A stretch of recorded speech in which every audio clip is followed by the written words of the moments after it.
વલસાડમાં ચાલતા bogus call સેન્ટરનો પર્દાફાશ થયો છે। હોટલમાં ચાલતા બોગસ કોલ સેન્ટરનો પર્દાફાશ થયો।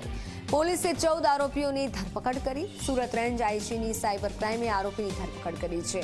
કોલ સેન્ટરનો સંચાલક હજુ પોલીસ પકડથી દૂર છે, પરંતુ પોલીસે તપાસ હાથ ધરી છે।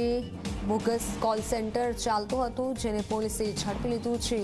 રેન્જ આઈજીની સાયબર ક્રાઇમે આરોપીની ધરપકડ પણ કરી લીધી છે, પરંતુ સંચાલક હજુ પણ પોલીસ પકડથી દૂર છે। પોલીસ તપાસ કરી રહી છે।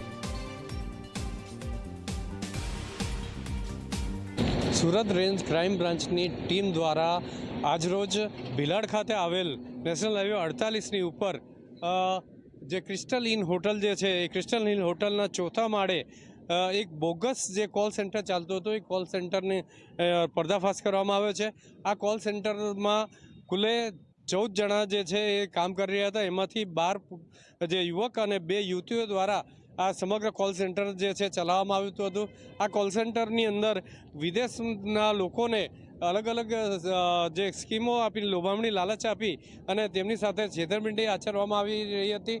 જ્યારે આ ચોથા માળે જે કોલ સેન્ટરને, જે બોગસ કોલ સેન્ટરને ઝડપીને હાલમાં જે 14 લોકોની ધરપકડ કરવામાં આવી છે અને આગળની તપાસ જે છે એ સુરત ક્રાઇમ બ્રાન્ચ દ્વારા કરવામાં આવી રહી છે। નિલેશ જોશી, ઝી મીડિયા, ભીલાડ।